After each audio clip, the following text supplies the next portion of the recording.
Assalamualaikum dan salam sejahtera bersama saya Muhammad Dihya Sahlan dalam Berita Pagi Sabah edisi Rabu 25 Mac 2020.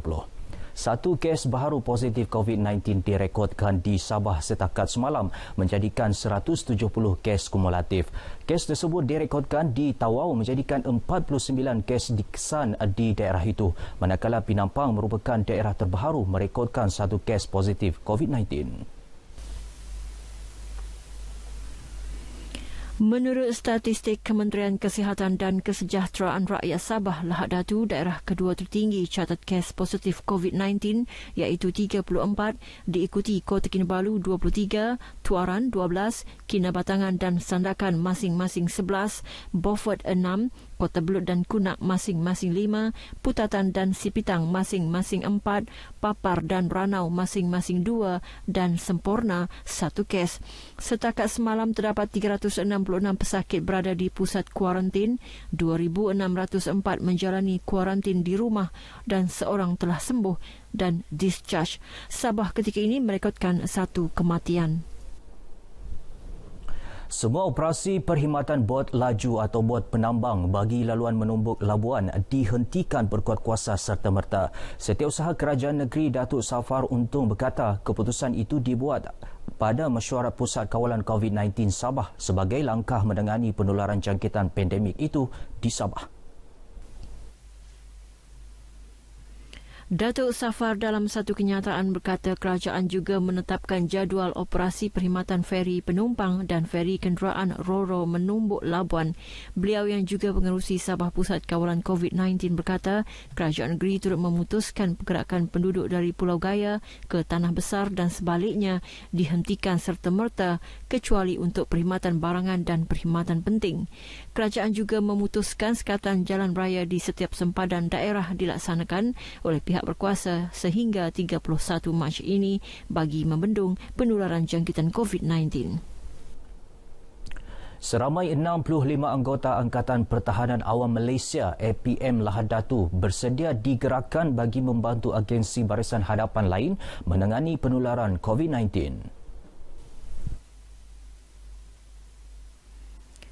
Pegawai Pertahanan Awam Lahad Datu Lieutenant PA Asbi Muhammad Anwar ketika dihubungi pemberita RTM memberitahu kesemua anggota telah dikerah untuk penugasan rondaan Omnipresence bersama pasukan keselamatan dalam menguatkuasakan pematuhan orang awam terhadap Perintah Kawalan Pergerakan PKP sehingga 31 Mac ini. Selain itu, anggota APM juga ditempatkan di 2 lokasi pusat kuarantin sementara COVID-19 di Lahad Datu dan Felda Sahabat. Kedua-dua pusat kuarantin itu menempatkan kontak rapat bagi generasi pertama dan kedua kepada kluster jemaah tablik yang positif COVID-19. Ujar Lieutenant Asbi, Pusat Kawalan Operasi COVID-19 Daerah Lahad Datu telah diaktifkan sejak 18 Mac lalu dan beroperasi 24 jam bagi memantau perkembangan sepanjang pelaksanaan PKP.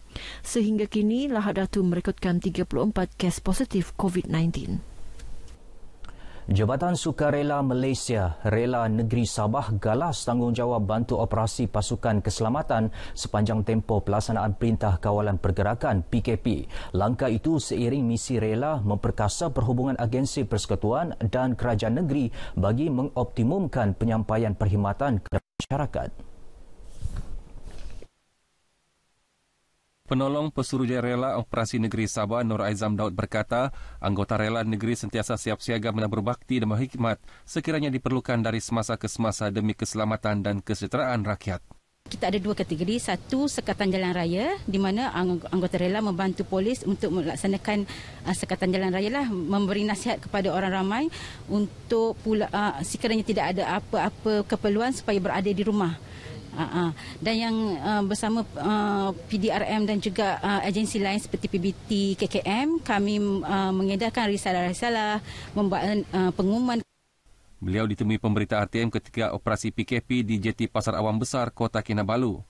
Lebih 1,000 anggota rela bertugas sepanjang tempoh PKP. Susulan keputusan Kerajaan Negeri menutup operasi ladang dan kilang sawit di Lahad Datu, Kinabatangan dan Tawau, operasi 8 lagi ladang milik Sabah Softwood Berhad SSB di Kalabakan akan dihentikan sementara. Ketua Pegawai Eksekutif SSB Hattah Jaafar ketika dihubungi pemberita RTM berkata penutupan operasi 8 ladang dan kilang itu berkuat kuasa serta memerta selaras tarikh ditetapkan kerajaan negeri. 8 ladang itu ialah Ladang Mawang, Ladang Kapilit, Ladang Bukit Tukok, Ladang Kuminsi, Ladang Dumpas, Ladang Cenderamata, Ladang Sungai Indit dan Ladang Benita. Hattah berkata pihaknya akur dengan keputusan itu dalam menghalang pergerakan pekerja ladang berikutan terdapat pekerja ladang dikesan positif COVID-19 di ketiga-tiga daerah berkenaan.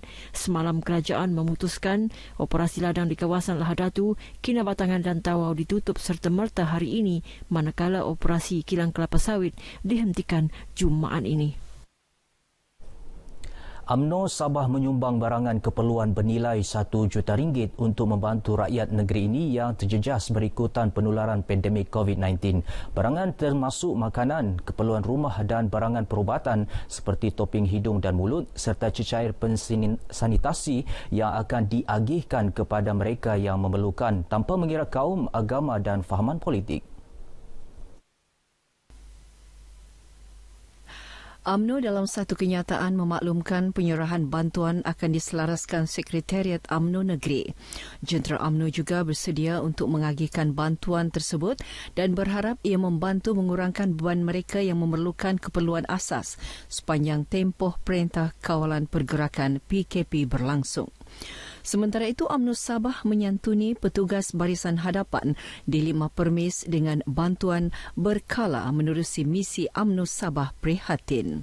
Antaranya Pusat Rawatan Warga UMS, Hospital Wanita dan Kanak-Kanak Likas, Hospital Queen Elizabeth QEH-1 dan QEH-2 serta anggota keselamatan yang bertugas melakukan sekatan jalan raya di Jalan UMS. Menurut Ketua Pemuda UMNO Negeri yang juga Presiden Kelab Ultras Sukarelawan Sabah, Insinyur Abdul Aziz Zulkarnain, antara sumbangan yang disampaikan barangan makanan ringan, minuman dan sabun.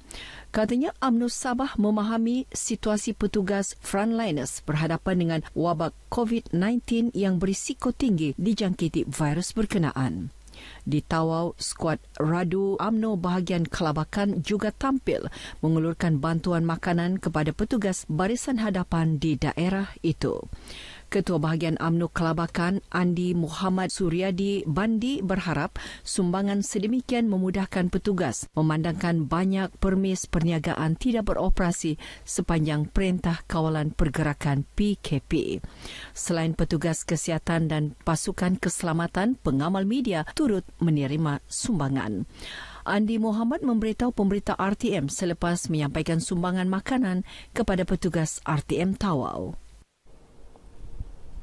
Pengorbanan pekerja di barisan hadapan yang bertugas semasa Perintah Kawalan Pergerakan PKP tidak dilupakan. Pelbagai pihak tampil membantu termasuk pertubuhan bukan kerajaan NGO yang menghulurkan bantuan keperluan harian dan makanan. My Function Action merupakan antara NGO yang aktif membantu petugas barisan hadapan serta golongan yang memerlukan. Pasukan petugas Kementerian Kesihatan Malaysia KKM merupakan antara yang diberi perhatian utama. Selain itu, bantuan keperluan harian turut disalurkan kepada golongan asnaf dan pelajar institusi pengajian tinggi yang tinggal di kampus sepanjang PKP. Pengerusi My Fund Action Cawangan Sabah, Satilin Saleh berharap sumbangan yang diberikan sedikit sebanyak menyuntik semangat penerima, khususnya petugas hospital yang beroperasi 24 jam. Tugas kita hari ini kami adalah untuk sama-sama memberikan apa yang kami mampu bantu daripada My Fund Action, dan saya menyerulah kepada pihak-pihak yang lain untuk bersama-sama dengan My Fund Action menjayakan projek kali insya-Allah. Beliau ditemui RTM selepas majlis pengagihan barangan keperluan di Hospital Wanita dan Kanak-Kanak Sabah HWKKS dan Universiti Teknologi Mara Kampus Sabah. Berterima kasih dan menghargai semua sumbangan yang datang mencurah-curah daripada pelbagai pihak, khususnya untuk membantu anak-anak kita, mahasiswa-mahasiswa yang terlibat dalam Perintah Kawalan Pergerakan. Harapan saya kepada semua rakyat Malaysia, ikutlah arahan Perdana Menteri kita, stay safe at home, dan biarkan kami di sini bertugas untuk anda semua. Saya selaku wakil petugas di hospital ini mengucapkan terima kasih kepada My Fund Action kerana sudi menderma dengan kami.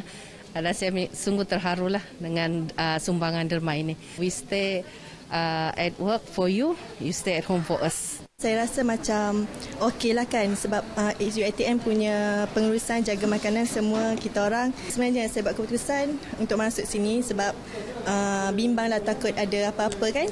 My Fund Action akan menyalurkan sumbangan sepanjang tempoh PKP yang berkuat kuasa sehingga 31 Mac ini.